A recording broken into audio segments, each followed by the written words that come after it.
Hello friends, मैं सिमरन आपका स्वागत करती हूँ आर्ट इंस्टीट्यूट में। तो कल हमने किया था भारतीय प्रागैतिहासिक चित्रकला का पार्ट 2, जो कि आई थिंक 15 से लेकर 13 क्वेश्चन तक किए थे हमने रीड। और आज हम करेंगे उससे भी आगे क्वेश्चन, जो कि बहुत इंपॉर्टेंट है। भारतीय प्रागैतिहासिक चित्रकला ये टॉपिक बहुत ज़्यादा इंपॉर्टेंट है, इससे बहुत से क्वेश्चन बनते हैं। मैंने कल भी आपको बताया था। जो भी मैं आपको ये क्वेश्चन करवा रही हूँ वो प्रीवियस ईयर क्वेश्चन में आए हुए हैं। आई होप आप सभी को समझ भी आ रही होगी। अगर आपको कोई भी चीज़ की समझ नहीं आ रही है या कोई डाउट है किसी क्वेश्चन में, तो आप मुझे कमेंट बॉक्स में कमेंट कर सकते हैं। कोई भी क्वेश्चन आपको समझ नहीं आ रहा है तो आप मुझे उससे रिलेटेड कुछ भी पूछ सकते हैं, ठीक है। अगर उस क्वेश्चन के बारे में डिटेल में जानना चाहते हैं तो मैं आपके लिए एक डिटेल में वीडियो बना दूंगी, ठीक है। आप मुझे कमेंट बॉक्स में कमेंट करके बता देना, ठीक है। तो आज हम करेंगे पार्ट 3, भारतीय प्रागैतिहासिक चित्रकला का पार्ट 3। वीडियो स्टार्ट करने से पहले आप हमारे चैनल को सब्सक्राइब, लाइक और कमेंट ज़रूर करिएगा, ताकि आने वाली वीडियो की अपडेट आपको मिलती रहे। और किसी भी जो क्वेश्चन है क्वेश्चन या फिर किसी भी पेपर से रिलेटेड आपको जानकारी जो है मिलती रहे, ठीक है। तो भारतीय प्रागैतिहासिक चित्रकला का हम आज पार्ट 3 करेंगे, जिसमें हम 25 क्वेश्चन जो है रीड करेंगे, जो कि बहुत ज़्यादा इंपॉर्टेंट है। सभी क्वेश्चन मैं इंपॉर्टेंट लेकर आ रही हूँ, जो कि प्रीवियस क्वेश्चन में आए हुए हैं, ठीक है। तो हम अपने वीडियो को स्टार्ट करते हैं। आज का हमारा जो फर्स्ट क्वेश्चन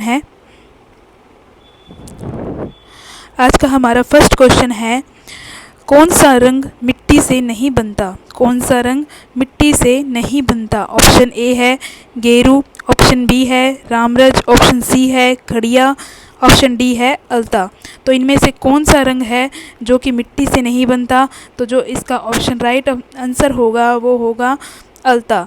मिट्टी से अलता रंग नहीं बनता। अलता रंग नहीं बनता ये मिट्टी से। बाकी जो गेरू है, रामरज है, खड़िया है, ये तीनों ही रंग मिट्टी से बनते हैं। मतलब यह खनिज रंग है, भूमिज रंग है, ठीक है।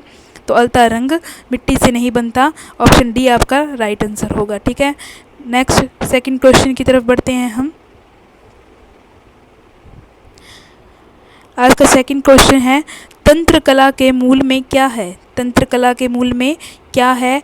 ऑप्शन ए है अध्यात्मक, ऑप्शन बी है ज्योतिष, ऑप्शन सी है अंधविश्वास, ऑप्शन डी है संप्रदाय। तो तंत्र कला के मूल में क्या है? अध्यात्मक है, ज्योतिष है, अंधविश्वास है या संप्रदाय है? इनमें से राइट जो आपका आंसर होगा वो होगा ऑप्शन ए अध्यात्मक। तंत्र कला के मूल में क्या है? अध्यात्मक। ये आपका राइट आंसर होगा, अध्यात्मक होगा। ये ज्योतिष, अंधविश्वास ये राइट आंसर नहीं है, ठीक है। ए ऑप्शन इसमें राइट आंसर होगा। थोड़ा मैं इसके बारे में जानकारी दे देती हूँ आपको। तंत्र जो परंपरा से जुड़े हुए आगम ग्रंथ है, तंत्र शब्द के अर्थ बहुत विचित्र हैं। तंत्र परंपरा एक हिंदू एवं बौद्ध परंपरा तो है ही, जैन धर्म, सिख धर्म, तिब्बत की बौन परंपरा आदि में भी है, ठीक है। और तकनीक या कार्य प्रणाली को भी क्या कहते हैं? हम तंत्र कला कहते हैं, ठीक है। तकनीक या फिर जो कार्य प्रणाली होती है उसको हम क्या कहते हैं? तंत्र कहते हैं, ठीक है। तो इसीलिए तंत्र कला का मूल क्या है? अध्यात्म से है, ठीक है। नेक्स्ट थर्ड क्वेश्चन करते हैं हम। थर्ड क्वेश्चन है, 1860 में भारत के प्रथम पुरातत्व निर्देशक कौन बने? 1860 में भारत के प्रथम पुरातत्व निर्देशक कौन बने?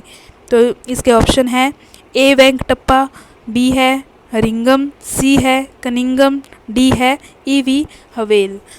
तो जो इसका राइट आंसर होगा वो होगा ऑप्शन सी कनिंगम। क्या होगा? ऑप्शन सी कनिंगम इसका राइट आंसर होगा। हरिंगम और कनिंगम में कंफ्यूज नहीं होना है आपको। हरिंगम अलग है और कनिंगम अलग है। कनिंगम भारतीय पुरातत्व जो निर्देशक बने थे, ठीक है। भारतीय पुरातत्व के जनक भी इनको कहते हैं, अलेक्जेंडर कनिंगम को, ठीक है।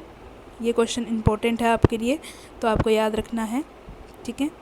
नेक्स्ट फोर्थ क्वेश्चन करते हैं। फोर्थ क्वेश्चन है, भारतीय चित्रकला है। ऑप्शन ए है रेखा प्रधान, ऑप्शन बी है छायांकन, ऑप्शन सी है भावहीन, ऑप्शन डी है कोई नहीं। तो भारतीय चित्रकला है, इनमें से जो राइट आंसर होगा आपका वो होगा ऑप्शन ए रेखा प्रधान। तो भारतीय चित्रकला रेखा प्रधान है, छायांकन नहीं है, भावहीन नहीं है, कोई नहीं है। इनमें से ये तीनों ऑप्शन गलत हो जाएंगे। ऑप्शन ए इसका राइट आंसर होगा। भारतीय चित्रकला रेखा प्रधान है, ए ऑप्शन राइट आंसर होगा। ठीक है, क्योंकि भारतीय चित्रकला रेखा प्रधान है, उसमें गति होती है रेखाओं द्वारा, जो बाह्य सौंदर्य के साथ साथ गंभीर भाव भी कलाकार ने चित्रों में बड़ी कुशलता से जो है दर्शाए हैं। रेखाओं में लंबाई, गोलाई, परिप्रेक्ष्य, स्थितिजन्य लघुता, ये सभी कुछ इसमें प्रदर्शित किए हैं, इसीलिए इसका राइट आंसर होगा ए। ठीक है, नेक्स्ट क्वेश्चन की तरफ बढ़ते हैं हम।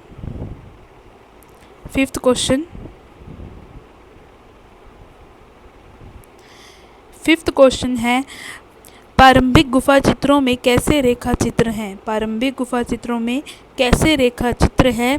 ऑप्शन ए है प्रतीकात्मक, ऑप्शन बी है यथार्थवादी, ऑप्शन सी है आदर्शवादी, ऑप्शन डी है अति यथार्थवादी। तो इसमें से आपको राइट आंसर बताना है, ए है, बी है, या सी है, या डी है। तो आपका राइट आंसर जो इसमें होगा फिफ्थ क्वेश्चन में, वो होगा ऑप्शन ए प्रतीकात्मक। भारतीय गुफा चित्रों में रेखा चित्र हैं प्रतीकात्मक, ऑप्शन ए इसका राइट आंसर होगा। हमने पहले भी पढ़ा था कि रेखा चित्र में प्रतीकात्मक चित्र सबसे ज़्यादा महत्वपूर्ण होते हैं। ठीक है, नेक्स्ट सिक्स्थ क्वेश्चन की तरफ चलते हैं।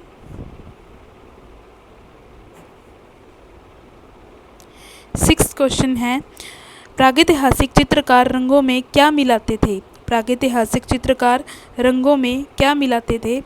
तो जो इसका पहले ऑप्शन पढ़ लेते हैं। ऑप्शन ए है गोंद, ऑप्शन बी है गोमूत्र, ऑप्शन सी है जानवरों की चर्बी, ऑप्शन डी है तेल।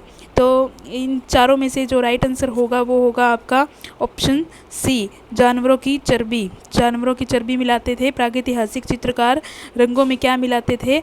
जानवरों की चर्बी मिलाते थे। ऑप्शन सी आपका राइट आंसर होगा। इसमें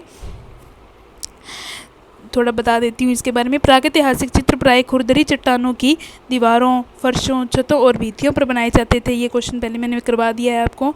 अनेक चित्र प्रस्तर शिलाओं पर भी प्राप्त हुए हैं, ये क्वेश्चन बनते हैं। ठीक है, चित्र प्राय लाल, हिरोंजी, काले, जो सफ़ेद, खड़िया रंगों से बने होते हैं। इन रंगों को तैयार करने के लिए इसमें इस्तेमाल करने से पहले इनमें क्या मिलाया जाता था? पशुओं की चर्बी या जानवरों की चर्बी इसमें मिलाई जाती थी। ठीक है, ये आपको ध्यान रखना है। नेक्स्ट सेवंथ क्वेश्चन की तरफ बढ़ते हैं। सेवंथ क्वेश्चन है, सर्वप्रथम किस स्थान से पाषाणकालीन औजार मिले हैं? सर्वप्रथम किस स्थान से पाषाणकालीन औजार मिले हैं? ऑप्शन ए है रीवा, ऑप्शन बी है मैसूर, ऑप्शन सी है पल्लावरम, ऑप्शन डी है टेनकालन। तो इन चारों में से जो राइट आंसर होगा आपका वो होगा ऑप्शन सी, पल्लावरम में। ठीक है, सर्वप्रथम किस स्थान से पाषाणकालीन औजार मिले हैं? पल्लावरम में जो है मिले हैं। ठीक है, ये जो मैं आपको क्वेश्चन करवा रही हूँ ये सभी बहुत ज़्यादा इंपॉर्टेंट है, तो इनको आपको याद रखना है। इसका जो राइट आंसर होगा सी, पल्लावरम में मिले हैं। ठीक है, नेक्स्ट एट्थ क्वेश्चन की तरफ बढ़ते हैं। एट्थ क्वेश्चन है, मिट्टी के बर्तनों का आविष्कार किस काल में हुआ? मिट्टी के बर्तनों का आविष्कार किस काल में हुआ? ऑप्शन ए है पूर्व पाषाण काल, ऑप्शन बी है सिंधु सभ्यता, ऑप्शन सी है मध्य पाषाण काल, ऑप्शन डी है नव पाषाण काल। तो मिट्टी के बर्तनों का आविष्कार किस काल में हुआ? मिट्टी के बर्तनों का आविष्कार जो हुआ था वो हुआ था नव पाषाण काल में। नव पाषाण काल में ऑप्शन डी आपका राइट आंसर होगा। ऑप्शन डी राइट आंसर होगा। नव पाषाण काल में मिट्टी के बर्तनों का जो है आविष्कार हुआ था, और ये किस में बनाए जाते थे? चाक विधि पर बनाए जाते थे। हाथ या चाक द्वारा जो है बनाए जाते थे मिट्टी के बर्तन। ठीक है, और जो सैंधव सभ्यता है, सैंधव में जो है मृद भांड मुख्यतः लाल और गुलाबी रंग के बनाए जाते थे, रेड और पिंक कलर के। ठीक है, सैंधव सभ्यता में, और कुछ जो है लाल रंग से पोत कर काली रेखाओं से जो है इन पे रेखाओं से चित्र बनाए जाते थे। ठीक है, ये भी आपको याद रखना है, ये कई बार पूछ लिया जाता है कन्फ्यूज़न के लिए।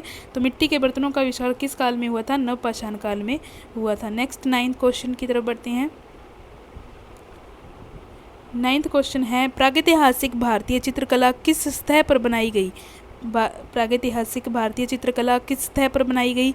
ऑप्शन ए है लकड़ी के पट्टे पर, ऑप्शन बी है ताल पत्तों पर, ऑप्शन सी है चट्टानों पर, ऑप्शन डी है कोई नहीं।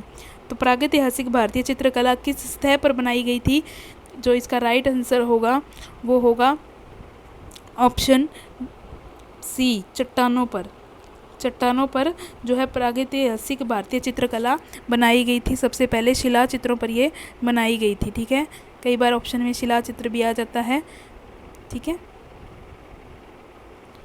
तो शिला चित्र भी आपको याद रखना है। चट्टानों की जगह शिला चित्र आ जाए तो वो भी आपका राइट आंसर होगा। प्रागैतिहासिक भारतीय चित्रकला सबसे पहले चट्टानों पर या शिला चित्रों पर बनाई गई थी। इसका राइट आंसर होगा सी। ठीक है, नेक्स्ट 10th क्वेश्चन की तरफ बढ़ते हैं हम।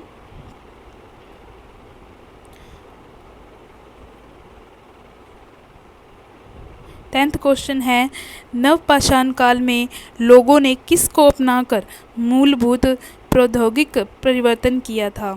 नवपाषाण काल में लोगों ने किसको अपनाकर मूलभूत प्रौद्योगिक परिवर्तन किया था। ऑप्शन ए है आखेट, ऑप्शन बी है, ये कृषि गलत लिखा हुआ है थोड़ा टाइपिंग में, कृषि ऐसे कर लेना आपको, कृषि, और सी है व्यापार, ऑप्शन डी है मछली पालन। तो इसमें जो इन 4 ऑप्शन में जो राइट आंसर होगा वो होगा आपका नवपाषाण काल में लोगों ने मूलभूत जो है प्रौद्योगिक परिवर्तन किया था, तो वो इसका राइट आंसर होगा कृषि को। मैंने बताया था कृषि, ऑप्शन बी इसका राइट आंसर होगा। ठीक है, ऑप्शन बी राइट आंसर होगा कृषि। नवपाषाण काल में लोगों ने किसको अपनाकर मूलभूत प्रौद्योगिक परिवर्तन किया था, तो कृषि को अपनाकर किया था। ठीक है, नेक्स्ट क्वेश्चन है 11th क्वेश्चन।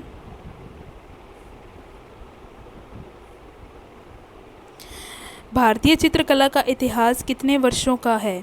भारतीय चित्रकला का इतिहास कितने वर्षों का है।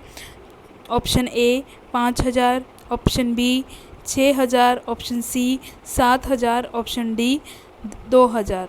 तो इसका जो राइट आंसर होगा वो होगा ऑप्शन ए 5000। ऑप्शन ए इसका राइट आंसर होगा। भारतीय चित्रकला का इतिहास कितने वर्षों का है, 5000 का है। पर इसके जो है अलग अलग कई मतों के अलग अलग हैं मत, क्योंकि इसमें कई बार 30,000 ईसा पूर्व भी माना जाता है। जैसे कि नवपाषाण काल का पूछ लें तो 3000 ईस्वी पूर्व माना गया है। ठीक है, नवपाषाण काल का मैं यहाँ पे नोट करवा देती हूँ। नवपाषाण काल का 3000 ईस्वी पूर्व। और सैंधव सभ्यता की जो तिथि बताई गई है आपको पता है, उसमें भी कन्फ्यूज़न होती है। वो तो है 2350 से लेकर 1750 तक। ठीक है, और इसका जो प्रागैतिहासिक चित्रकला का टाइम पीरियड बताया गया है वो है 3000 से लेकर 5000 वर्ष तक। ठीक है, तो इसका जो राइट आंसर होगा ऑप्शन है, इसका राइट आंसर होगा भारतीय चित्रकला का इतिहास कितने वर्षों का है, 5000 वर्षों का है। नेक्स्ट 11th क्वेश्चन की तरफ चलते हैं। 11th क्वेश्चन है अधिकांश प्रागैतिहासिक चित्र कहाँ मिलते हैं। अधिकांश प्रागैतिहासिक चित्र कहाँ मिलते हैं। ऑप्शन ए है मंदिरों में, ऑप्शन बी है महलों में, ऑप्शन सी है गुफाओं में, ऑप्शन डी है विहारों में। तो ये पहले भी मैंने करवा दिया है कि सबसे पहले चित्र कहाँ मिले थे। तो आपको याद रखना है कि क्योंकि ये शैल चित्र थे और चट्टानों पर बनाए गए थे, तो इससे आप अंदाज़ा लगा सकते हैं क्योंकि ये मंदिर में भी नहीं होंगे, महलों में भी नहीं होंगे और विहारों में भी नहीं होंगे। तो जो होंगे वो होंगे गुफाओं में, क्योंकि गुफाओं में क्या थी, चट्टानें थी। ठीक है, चट्टानें थी। तो ये आपको याद रखना है, चट्टानें कहाँ थी, गुफाओं में थी। इसीलिए प्रागैतिहासिक चित्र कहाँ मिलते थे, गुफाओं में मिलते थे या शिला चित्रों पर मिलते थे। गुहा चित्र भी आ जाता है कई बार, तो गुहा चित्र भी आपका राइट आंसर होगा। ठीक है, गुफाओं में मिलते थे क्योंकि ये छतों, भित्तियों, फर्शों पर बनाए गए थे प्रागैतिहासिक चित्र थे जो, इसीलिए इसका राइट आंसर ए होगा, गुफाओं में। नेक्स्ट 13 क्वेश्चन की तरफ चलते हैं। 13 क्वेश्चन है प्रागैतिहासिक चित्रों में किसका महत्व है। प्रागैतिहासिक चित्रों में किसका महत्व है।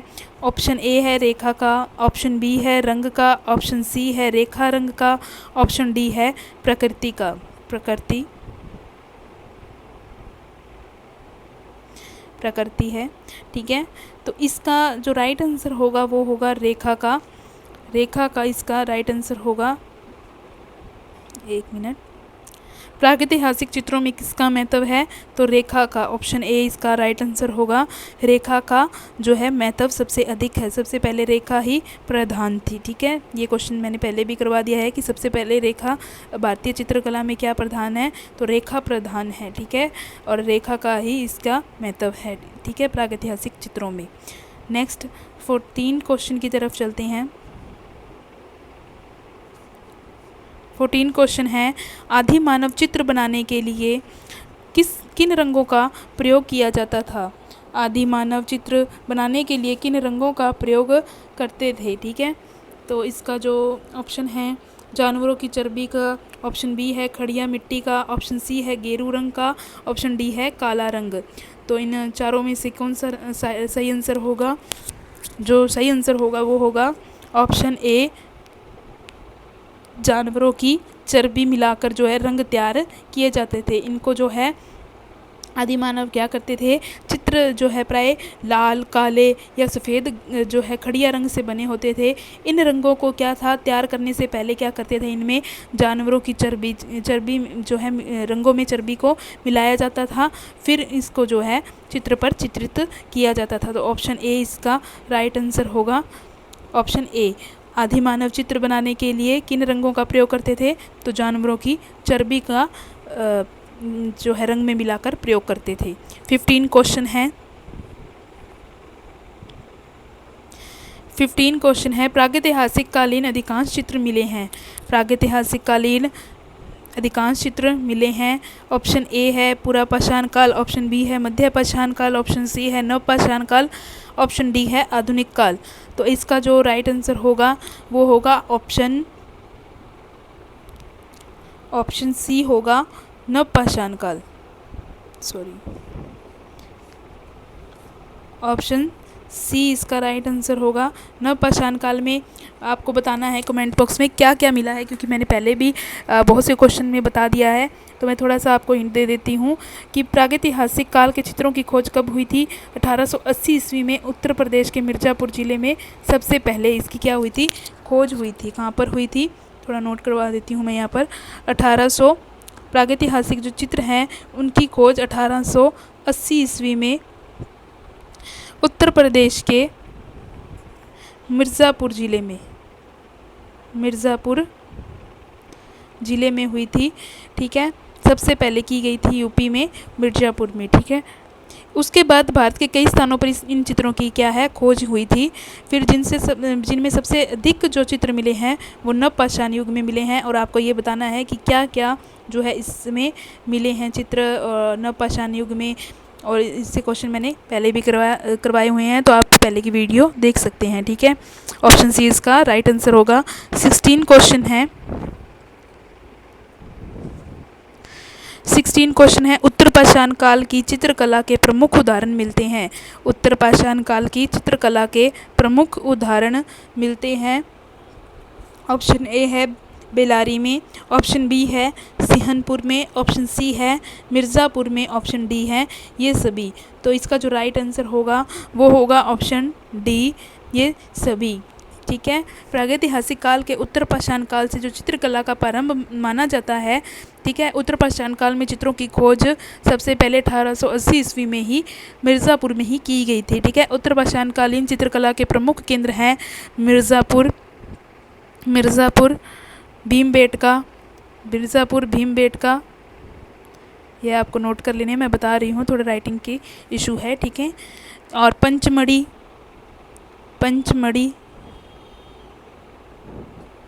ठीक है। भीमबेटका, पंचमढ़ी, मिर्ज़ापुर और होशंगाबाद, बेलारी और सिहनपुर, ठीक है। ये कितने हो गए? और भी बहुत से हैं पर ये ज़्यादा इम्पोर्टेंट है। मिर्ज़ापुर आपको याद रखना है, मिर्ज़ापुर, भीमबेटका और पंचमढ़ी, होशंगाबाद, बेलारी, सिहनपुर और मिर्ज़ापुर, ठीक है। ये सभी आपके केंद्र हैं, ठीक है, उदाहरण मिलते हैं यहाँ पर। तो इसका जो राइट आंसर होगा ऑप्शन डी होगा राइट आंसर, ठीक है। 17 क्वेश्चन 17 क्वेश्चन है, प्रागैतिहासिक कला का अर्थ है। प्रागैतिहासिक कला का अर्थ है, ऑप्शन ए है आधुनिक कला, ऑप्शन बी है मध्यकालीन कला, ऑप्शन सी है सिंधु घाटी सभ्यता की कला, ऑप्शन डी है ऐतिहासिक काल के पूर्व की कला। तो प्रागैतिहासिक कला क्या है? सबसे प्राचीन कला है, क्योंकि ये सबसे प्रथम मानी जाती है। ठीक है, ठीक है। और तो जो इसका राइट आंसर होगा वो होगा ऐतिहासिक काल की पूर्व की कला। ठीक है, ऐतिहासिक काल की पूर्व की कला, ऑप्शन डी इसका राइट आंसर होगा कि प्रागैतिहासिक कला का अर्थ है इतिहास काल की जो पूर्व की कला है उसे हम क्या कहते हैं? प्रागैतिहासिक कला कहते हैं। तो प्रागैतिहासिक कला का अर्थ है इतिहास के पूर्व की कला, जिसका हमें कोई लिखित प्रमाण नहीं मिलता है। इसका समय जो है, इसका हमें क्या है? लिखित प्रमाण नहीं मिला है, और इसका जो समय है वो है 30,000 BC से लेकर 30,000 BC से लेकर 3,000 BC तक। ठीक है, ये आपको नोट करना है कि 30,000 BC से लेकर 3,000 BC तक इसका जो है टाइम पीरियड बताया गया है, किसका? प्रागैतिहासिक कला का। ठीक है, 18 क्वेश्चन है,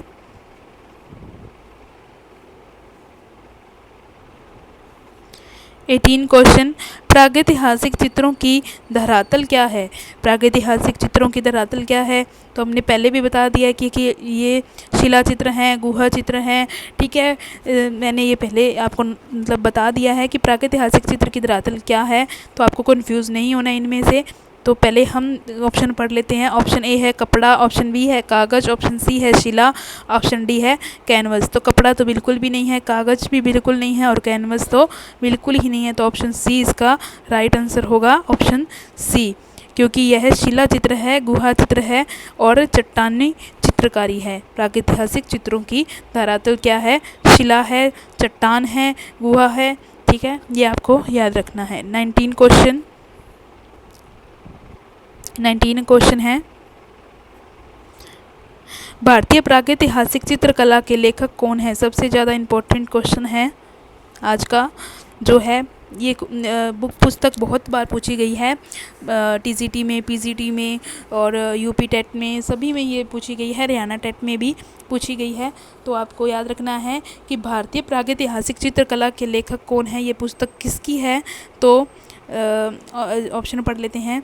ऑप्शन ए है अजीत घोष, ऑप्शन बी है जगदीश गुप्त, ऑप्शन सी है अमरनाथ दत्त, ऑप्शन डी है कोई नहीं। तो इन चारों में से जो राइट आंसर होगा वो होगा जगदीश घोष, बी ऑप्शन इसका राइट आंसर होगा। जो ये पुस्तक है वो अजीत घोष ने लिखी है, क्योंकि ये जो जगदीश गुप्त ने लिखी है। जगदीश गुप्त थे वो लेखक भी थे और कवि भी थे और चित्रकार भी थे। ठीक है, जो जगदीश गुप्त हैं ये क्या थे? एक लेखक भी थे, ठीक है, पोइट भी थे, ये लेखक और कवि और चित्रकार। ठीक है, ये तीनों ही थे। और रेखांकन चित्रण में हस्तसिद्ध जो डॉक्टर जगदीश गुप्त है, इनका जन्म 3 अगस्त को 1924 को शाहाबाद हरदोई उत्तर प्रदेश में हुआ है, यूपी में हुआ है इनका जन्म 3 अगस्त 1924 ईस्वी को। ठीक है, ये आपको थोड़ा बहुत याद रखना है इनके बारे में। तो इलाहाबाद विश्वविद्यालय में जो कला गुरु इनके थे वो थे शिदेंद्र नाथ मजूमदार की देखरेख में इनकी जो है पढ़ाई हुई थी। तो इसीलिए ये पुस्तक किसकी है? जगदीश गुप्त की है। ठीक है, जगदीश गुप्त की प्रागैतिहासिक चित्रकला पुस्तक किसकी है? जगदीश गुप्त की है। जो मैं आपको नोट करवा रही हूँ वो आप साथ के साथ नोट करते रहिएगा, ताकि आपको पेपर में कोई कंफ्यूज ना करे। ठीक है, 20 क्वेश्चन की तरफ बढ़ते हैं। 20 क्वेश्चन है, गेरू क्या है? गेरू क्या है? तो गेरू क्या है? ऑप्शन ए है पेस्टल, ऑप्शन बी है भूमिज रंग, ऑप्शन सी है जल रंग, ऑप्शन डी है कोई नहीं। तो गेरू रंग इनमें से पेस्टल भी नहीं होगा, ऑप्शन सी भी नहीं होगा जल रंग, ऑप्शन डी भी नहीं होगा, इनमें से कोई नहीं। इसका जो राइट आंसर होगा वो होगा ऑप्शन बी भूमिज रंग। गेरू क्या है? एक भूमिज रंग है। ठीक है, भूमिज रंग है, बी ऑप्शन इसका राइट आंसर होगा। गेरू क्या है? भूमिज रंग। क्योंकि प्रागैतिहासिक कालीन चित्रों में जो है अधिकांश गेरू रंग का ही प्रयोग हुआ है, तो इसीलिए ये क्या है? भूमिज रंग है। ठीक है, नेक्स्ट क्वेश्चन है 21 क्वेश्चन। प्रागैतिहासिक चित्रों का मुख्य विषय था। प्रागैतिहासिक चित्रों का मुख्य विषय क्या था?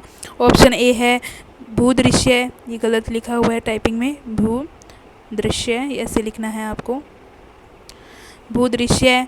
ऑप्शन बी है व्यक्ति चित्र, ऑप्शन सी है पशु आखेट, ऑप्शन डी है पौराणिक। तो इसके जो राइट आंसर होगा, प्रागैतिहासिक चित्रों का मुख्य विषय क्या था, ये भी क्वेश्चन इंपॉर्टेंट है, विषय पूछ लिया जाता है। तो इसका विषय था वो था पशु आखेट। पशु और आखेट के चित्र इसमें सबसे अधिक मिले हैं। अधिकांश चित्र क्या मिले हैं? पशु एवं आखेट के चित्र सबसे अधिक मिले हैं। ठीक है, ये आपको याद रखना है। पशु आखेट सी इसका राइट आंसर होगा। ठीक है, क्योंकि इसमें जैसे कि बारहसिंगा, हाथी, घोड़ा, सूअर, गैंडा और चीता, गाय, जिराफ जैसे पशुओं का चित्रण हुआ है, इसीलिए इसमें क्या है, मुख्य विषय क्या है, पशु आखेट के विषय सबसे अधिकांश मात्रा में मिले हैं। ठीक है, 22 क्वेश्चन की तरफ चलते हैं। 22 क्वेश्चन है, प्रागैतिहासिक शिला चित्रों की खोज किसने की? प्रागैतिहासिक शिला चित्रों की खोज किसने की थी? तो प्रागैतिहासिक शिला चित्रों की खोज जो है, ऑप्शन ए है जॉन कराले ने, बी ऑप्शन है जेम्स फोकस ने, ऑप्शन सी है चार्ली वाल्ड कार्लाइन ने, ऑप्शन डी है C.W. एडरसन ने। तो जो इसका राइट आंसर होगा, ये भी बहुत ज़्यादा इंपॉर्टेंट है क्वेश्चन, ये पहले नहीं करवाया मैंने, तो अब मैं इसके बारे में डिटेल में बताऊंगी। ठीक है, तो पहले इसका जो राइट आंसर थोड़ा पता कर लेते हैं कि क्या होगा। जो इसका राइट आंसर होगा वो होगा, मैं यहाँ पर लिख देती हूँ कि ये इंपॉर्टेंट है ताकि आपको पता लग जाए, आप साथ के साथ नोट भी कर लीजिएगा, क्योंकि मैं इसको नोट भी करवाऊंगी अभी। ठीक है, तो प्रागैतिहासिक शिला चित्रों की खोज किसने की? तो इसका जो राइट आंसर होगा वो होगा सी ऑप्शन, ऑप्शन सी इसका राइट आंसर होगा। आर्चीबाल्ड कार्लाइन ने इसकी खोज की थी। किसकी? प्रागैतिहासिक शिला चित्रों की। अब मैं बता देती हूँ कि कब और किसने की थी। ठीक है, तो भारत में प्रागैतिहासिक चित्रकला की खोज सर्वप्रथम अंग्रेजों ने की थी। ठीक है, यह खोज भारत की कला संस्कृति को समझने के लिए उन जिज्ञासुओं से प्रेरित होकर की गई थी। ठीक है, ज्ञात तथ्यों के आधार पर जॉन कार्कबन और कार्लाइन को ही सर्वप्रथम शिला चित्रों की खोज का श्रेय दिया जाता है। एक तो यह है कार्लाइन का और एक कार्कबन का, ये दोनों आपको याद रखने हैं। कौन कौन? कार्कबन मैं आपको लिखवा देती हूँ, जॉन कार्कबर्न। ठीक है, ये वह है कार्कबन, जॉन कार्कबन और आर्चीबाल्ड कार्लाइन का नाम, इन दोनों का नाम आपको याद रखना है, नोट कर लीजिएगा। ठीक है, जॉन कार्कबन और आर्चीबाल्ड कार्लाइन ने जो है श्रेय इनको जाता है किसका? प्रागैतिहासिक शिला चित्रों की खोज का। ठीक है, और इनकी खोज हुई कब थी?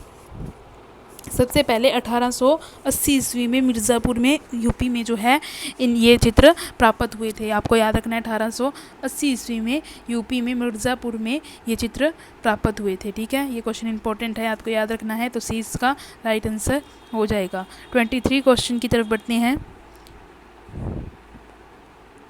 23 क्वेश्चन है, पूर्व ऐतिहासिक कला केंद्र रामगढ़ स्थित है। पूर्व ऐतिहासिक कला केंद्र रामगढ़ स्थित है। ऑप्शन ए है बिहारी, ऑप्शन बी है उत्तर प्रदेश, ऑप्शन सी है महाराष्ट्र, ऑप्शन डी है छत्तीसगढ़।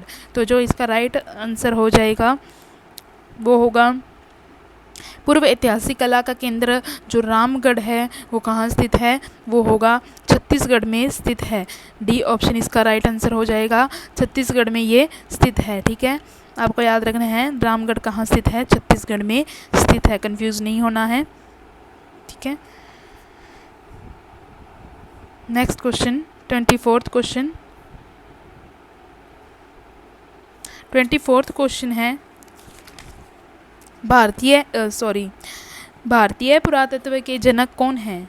सबसे इम्पोर्टेंट क्वेश्चन यहाँ पर लिख दूँगी मैं, क्योंकि इंपॉर्टेंट जो है आपको नोट ज़रूर करने हैं आपकी कॉपी में, या कोई नोट्स बना रहे हैं तो आप साथ के साथ तैयार कर लेना कि कौन सा इम्पोर्टेंट है, आपको याद करके ही जाना है वो एग्ज़ाम के टाइम, ठीक है। तो भारतीय पुरातत्व के जनक कौन हैं, तो वो भारतीय पुरातत्व के जनक है option A sir John Marshall, option B D.H. Gordon, option C Stuart ब्रॉन्ड और ऑप्शन डी है अलेक्जेंडर कनिंघम।